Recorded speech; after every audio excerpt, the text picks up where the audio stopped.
Salut tout le monde, c'est Fox Maples, j'espère que vous êtes tous très bien les amis. Aujourd'hui je fais cette vidéo pour vous présenter un peu mon matos que j'utilise en fin 2025. Nous sommes en octobre, on voit au niveau des arbres ça commence à tomber, la couleur change aussi, on voit bien que les couleurs sont moins vives. Mais je voulais en profiter un peu pour vous parler un peu de mon matos, qu'est-ce que j'utilise à l'heure actuelle. Il y en a beaucoup qui se posent sûrement la question, est-ce que tu fais ça pour le loisir, est-ce que tu es un professionnel et tout.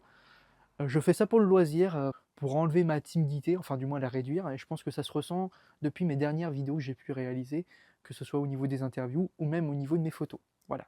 Alors pour commencer, qu'est-ce que j'utilise à l'heure actuelle au niveau de ma caméra qui me filme? C'est donc une Osmo Pocket 3 de la marque DJI. Super bonne caméra, hein, on peut voir là, je vais pouvoir bouger un peu, voilà, droite, gauche, haut, bas, c'est magique. On peut aussi l'utiliser en mode tracking, mais bon, c'est pas forcément le but de cette vidéo de vous montrer à quoi elle peut servir. Je pense qu'elle peut servir vraiment comme je l'avais fait lors d'une interview auprès de Bénédicte Coudière, ou même avec Arthur, ou avec Jeff, donc lors de la Geekfest.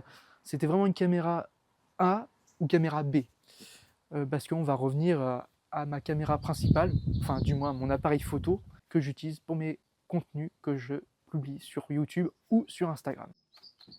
Pour ceux qui ne me connaissent pas, moi c'est Alexis, Fox Maples, ou Fox Maples-Icos. Je fais des photos, vidéos, donc n'hésite pas à t'abonner.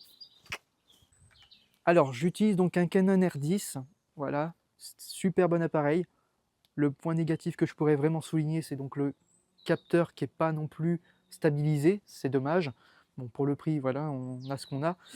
Et surtout qu'il n'est pas tropicalisé comme son grand frère, le R7.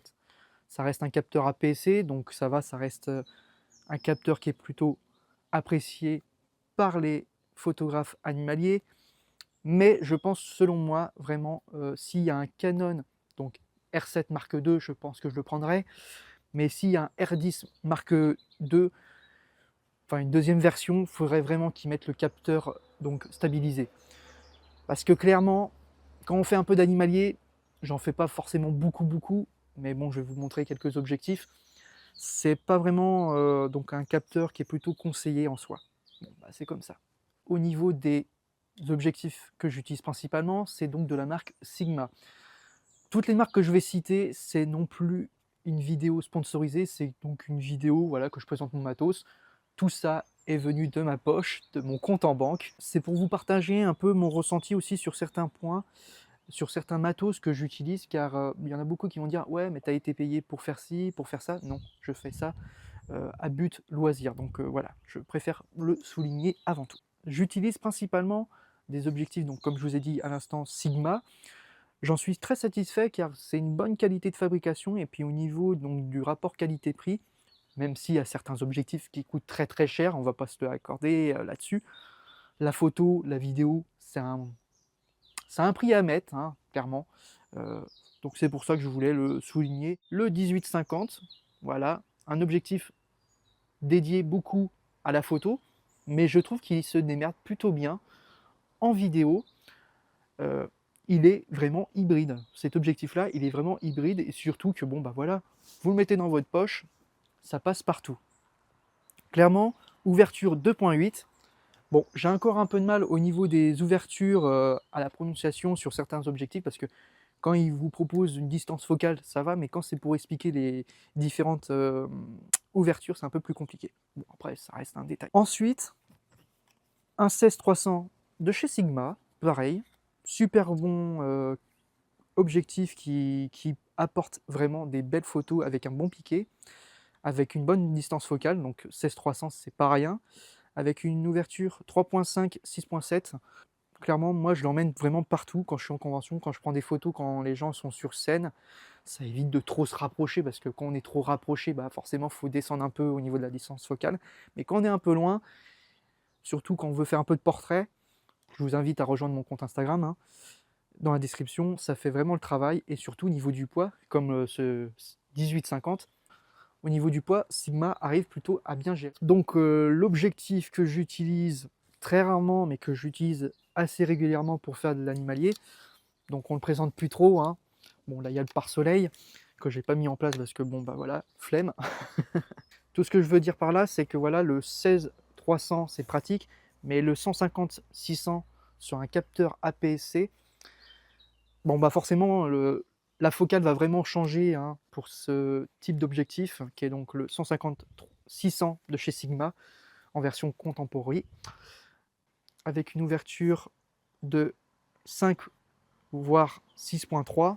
Encore une fois, j'ai un peu de mal avec comment dire ça au niveau des ouvertures, mais c'est un super bon objectif, bon, avec une ouverture vraiment, voilà, bon, au niveau de la basse lumière, on en repassera, mais clairement, c'est un beau bébé que je sors très rarement parce que, d'une part, il fait son poids, le petit gars, hein, on pourrait le faire bercer un peu quand il est déplié à fond, hein, je peux vous montrer.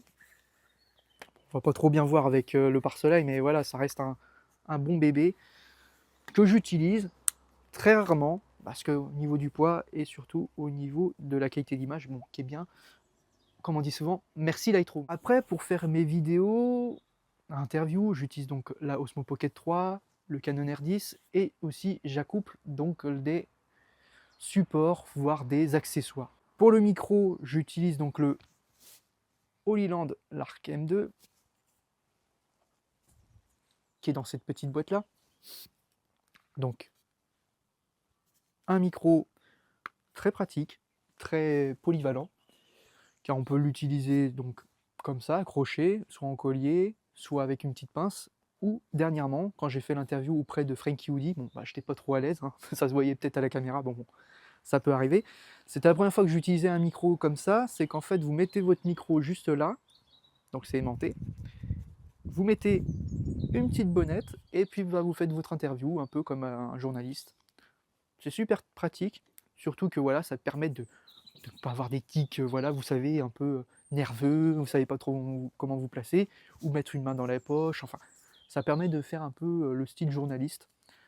Encore une fois, j'ai pas d'études de journalisme, mais en tous les cas, ça c'est super pratique pour ceux qui veulent être un peu plus à l'aise avec leurs mains, qui veulent justement parler, faire un micro-trottoir, c'est vraiment trop bien. Clairement, je vous le conseille. C'est de la marque pardon, Tonor, donc ils sont assez lourds et clairement, au niveau de la prise en main, ça fait le job. Hein. Vous en avez deux dans la boîte ou un seul, ça dépend de ce que vous voulez en faire. Mais en tous les cas, vous pouvez changer aussi la couleur de la bonnette. Moi, j'ai mis orange parce que ça fait rappeler à mon logo que j'avais mis tout autour. Et c'est pas un autre site, petit coquinou. Après, c'est pareil, lors des vidéos, on a besoin un peu de lumière. Donc dernièrement, j'ai investi, alors, salut là, pour une light. Touc. Voilà, je ne l'ai pas allumé devant vous parce que ça peut faire mal aux yeux. Mais voilà, avoir une petite light qui permet de changer au niveau des Kelvin, que ce soit le plus élevé ou le plus clair possible, c'est vraiment bien. Parce que ben, bah, voilà, hein, des fois on a besoin un peu de lumière dans des endroits sombres comme dans des salles et tout, donc c'est super pratique. Et aussi, j'ai donc ce petit moniteur que je fixe sur mon Canon R10 avec donc la cage Small Ring qui est vraiment pratique encore une fois. Et en fait, avoir un moniteur, que ce soit en vidéo ou en photo, c'est super pratique parce que des fois, avec, vous savez, le petit écran qu'on tourne de notre appareil photo, bah, ça fait un retour vraiment petit.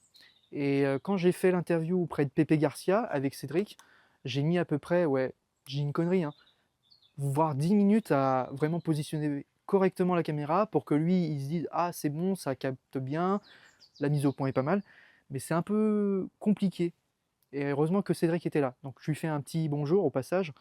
Et donc investir dans un petit moniteur, bon bah là c'est donc le Fieldword en 4K, je sais plus trop la référence, mais en tous les cas c'est du 5,5 pouces. Et clairement, c'est vraiment pratique. Quelqu'un qui est derrière la caméra, ou même vous quand vous êtes tout seul et que vous voilà, voulez avoir un retour assez rapide, c'est vraiment cool. Voilà. J'ai quelque chose qui est en attente, c'est donc un flash. Mon flash que j'ai donc commandé dernièrement, la référence je vous la mettrai aussi dans la description ou à l'écran, c'est donc un flash Cobra, donc là, je crois bien que c'est le V1, aussi pour avoir des interviews un peu plus fluides, un peu plus travaillées, quand j'ai des questions, bah, j'utilise ma tablette, bon, je fais pas de pub encore une fois, de chez Samsung, la S9 FE, une très bonne tablette. Bon bah voilà, hein, au niveau de l'écran on est plutôt pas mal, une bonne dalle, et clairement elle m'accompagne partout, que ce soit en vidéo ou en photo, parce que permet de montrer aux gens, on branche la petite clé USB avec la carte SD pour montrer les photos avant d'être travaillé. C'est super pratique. Pour ce qui est au niveau du montage, pour de la photo, je vais utiliser donc Lightroom.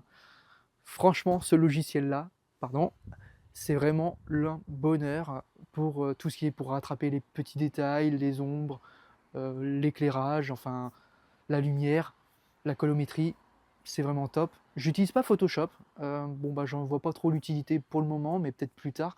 Mais en tous les cas, Lightroom, c'est le feu. Pour ce qui est de la vidéo, par contre, j'utilise toujours Sony Vegas Pro. Vegas Pro pour les versions plus récentes, comme j'utilise moi. Ça fait vraiment l'affaire. Donc voilà. Je pense que j'ai fait un peu le tour. Après, j'ai vraiment des petits accessoires qui sont un peu par-ci par-là. Je prends exemple un trépied. Bon, bah voilà, pas forcément besoin de le présenter. Pareil pour mon sac photo, j'ai pas besoin de le présenter parce que j'ai fait déjà une vidéo là-dessus. Mais je pense que voilà, j'ai fait un peu le tour. C'est pareil, il y a des accessoires comme une poignée pour la cage. La cage, hein, small ring, voilà, vous mettez pas mal d'accessoires que vous mettez, donc une platine pour mettre sur votre sac, donc la poignée pour mettre votre moniteur, pareil pour mettre la lumière ici, des bras magiques qui permettent de mettre d'autres accessoires. Enfin, on peut moduler énormément de choses avec cette cage-là, donc bon, bah, je pense que on va s'arrêter là pour l'explication de mon matos. C'est pareil, j'ai une batterie factice que je branche quand je veux faire des longues prises de vue, c'est vraiment pratique. Enfin, ça, c'est des petits détails qui peuvent être bien pour vous, mais moi, je pense que ça sert à rien de le présenter en vidéo. Donc voilà, j'espère que cette vidéo vous a plu, l'envie de continuer l'aventure YouTube avec moi, et aussi de la photo sur mes réseaux sociaux, donc Fox Maple-cos. N'hésitez pas à lâcher votre petit commentaire si vous voulez donc savoir où je fais mes vidéos actuellement. Je les fais principalement chez moi ou quand je suis en convention, c'est un peu dans la région Pays de la Loire et aussi en région Bretagne. Un peu moins dans les régions d'à côté parce que bon bah faut faire de la route, hein. Mais clairement, si vous êtes intéressé pour faire des photos ou même parler de faire une interview auprès de votre passion, je suis disponible à l'adresse qui est donc dans la description aussi ou sur mon profil. Donc voilà. Et pour finir, je vais vous laisser un petit diaporama donc, de mes photos que j'ai fait dernièrement. Et d'ici là, portez-vous bien, j'espère que ça vous a plu, et on se dit à la prochaine. Bye tout le monde!